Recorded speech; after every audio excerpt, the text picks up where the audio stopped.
What's up, gamers? Hey, once again, thanks again for tuning in to the Game and Rebirth DL channel.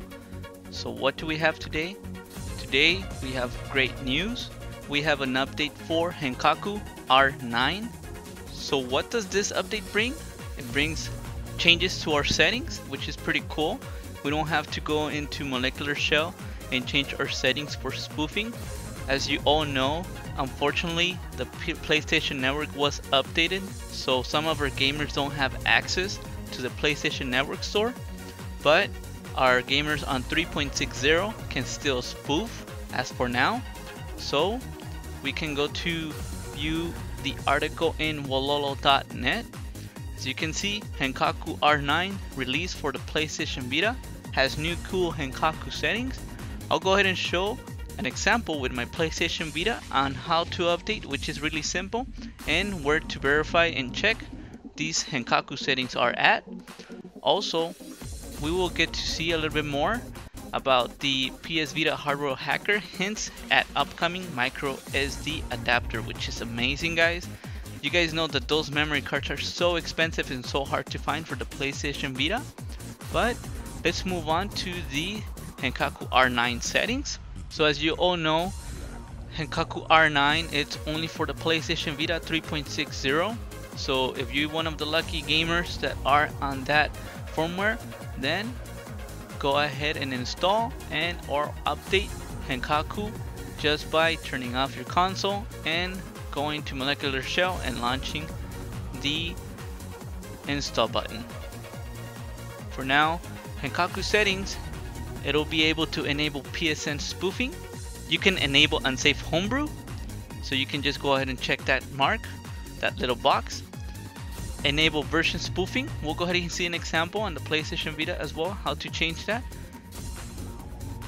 So it's pretty cool, a little good user interface thanks to the flow. As for other changes on this release, mostly bug fixes, but also it fixed a bug in one of the patches where it used to crash SCE shell. It disabled triggering of non-working force reinstall in offline mode. Also, it fixed slow file reading in Molecular Shell. Fixed crash in installing VPK. And then moved Henkaku settings to the official settings applications thanks to the flow. When he was working on this, it was getting all crazy yesterday on Twitter. So this is amazing with this new update on Henkaku, and now they include these settings, which is amazing and exciting. Also, it fixed a problem of Molecular Shell corrupting Vita Shell theme settings thanks to the flow. So you know, the flow said I'm gonna be out for a few months, but he can just never leave us. Thanks to him, he's always working hard. Okay, so we move on to the PS Vita hardware hacker hints at upcoming micro SD adapter. So what this is just that one of the hackers has been working with a micro SD so that we can enable it in the PlayStation Vita. Now this is still in the works, but it's something that can become real soon in the future, which is pretty cool.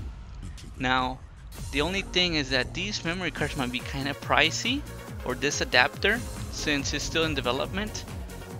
So they might be like around, I don't know, $25 to $50 depending on the adapter. Don't quote me on that because I still don't know. But as you can see, Wololo kind of pointed out that he argues that even $50 for the device could be an interesting buy, you know.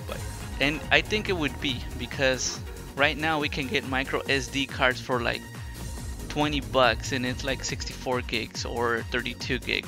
So I think it's an interesting how they're working on this. It's pretty cool, guys. So these are the news that just came about yesterday.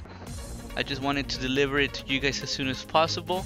So but now let's move on to check how we update Henkaku and check the Henkaku settings, which is amazing. So now we move on to the console. So what we'll go ahead and do, it's reboot the PlayStation Vita.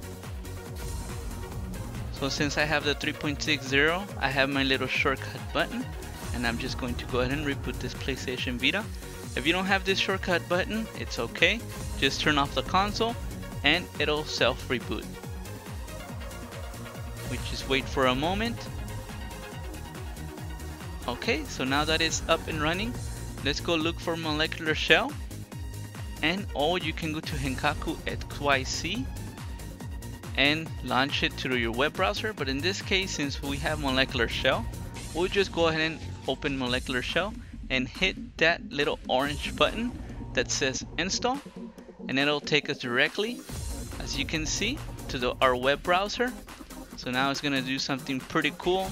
I don't know how these guys do this, but it's amazing.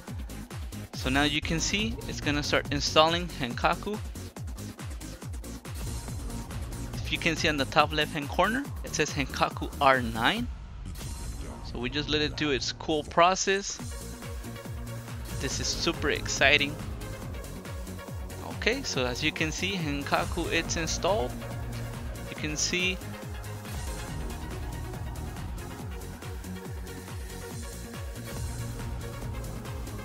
so now we go to settings.